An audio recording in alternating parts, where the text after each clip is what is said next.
Kalau orang yang tidak boleh dinikahi namanya mahram. Tulisannya sama, mim haro mim.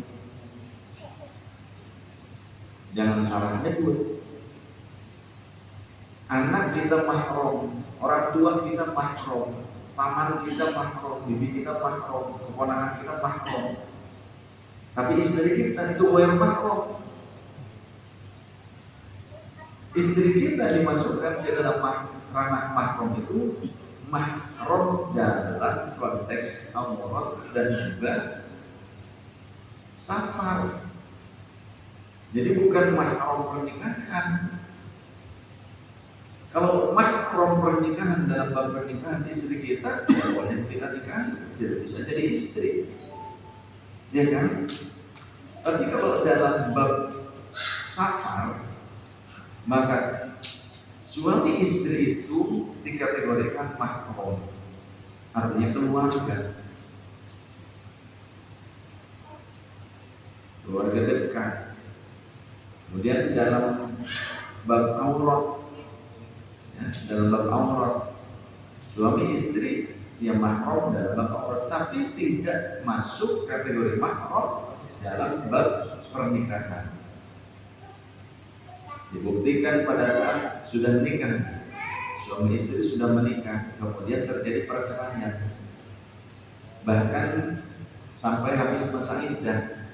Ketika sudah habis masa iddah, suami istri itu kalau cerainya masih cerai yang bisa dinikahi kembali, seperti talak 1, talak 2, meskipun sudah habis masa iddahnya, boleh dinikahkan kembali kedua orang tersebut seperti awal.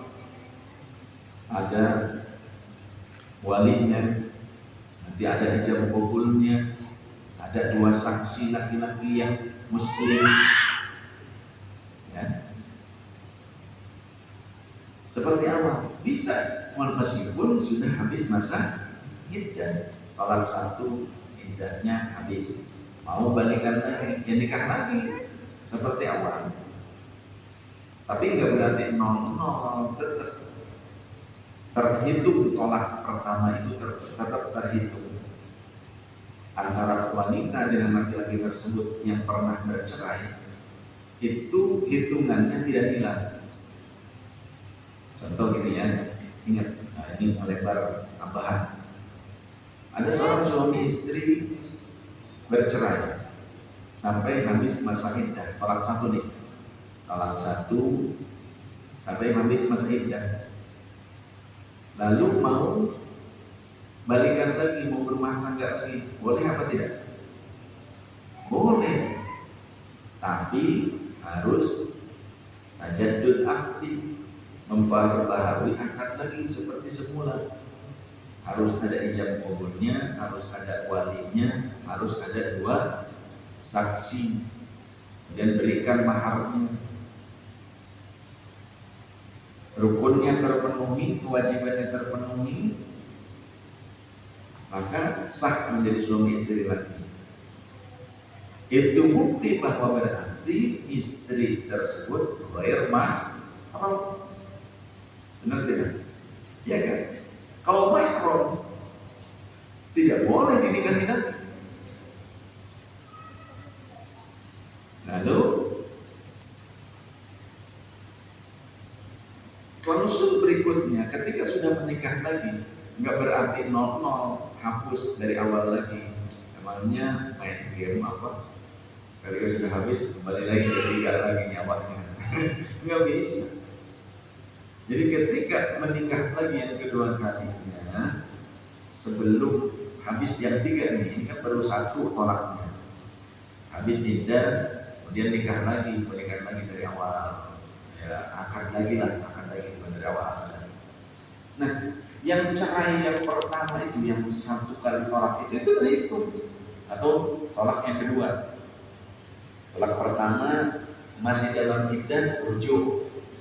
Bukan rujuk, roja'a kembali, rujuk,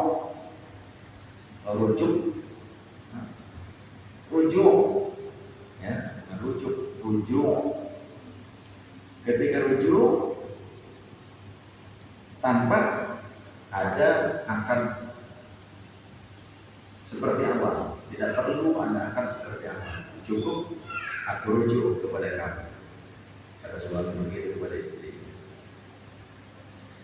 Nah, memang sunnahnya ada saksi, sunnahnya ada saksi bahwa misalnya saya telah merujuk istri saya, kemudian kata istrinya ya,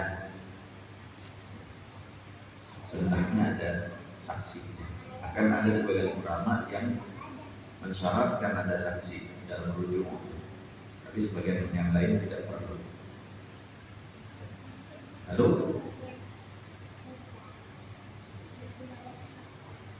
melanjutkan pernikahan, melanjutkan rumah tangga. Talak lagi yang kedua, iddah kan? Di masa iddah itu sampai habis masa iddah.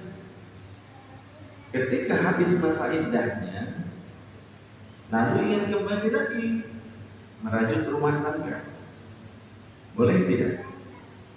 Boleh, tapi dengan syarat penuhi rukun-rukun nikah. Syarat pernikahannya dipenuhi. Kembali seperti awal, harus menikah lagi seperti awal. Ada walinya, ada ijab kabul, ya, kemudian ya ada calon suami, calon istri, ada dua saksi laki-laki yang muslim.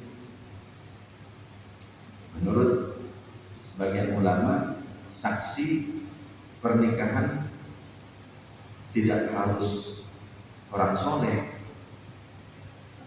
Kalau saksi pernikahan meskipun fasik, jarang sholat, sah. Tapi menurut sebagian ulama, karena dianalogikan dengan saksi dalam persidangan di depan hakim, jadi harus yang dipercaya. Artinya orang yang muslim taat, bukan fasik. Bukan muslim fasik. Sebagian ulama menyatakan jangan muslim yang fasik, tapi menurut sebagian ulama lagi sah muslim fasik pun dalam menjadi saksi nikah.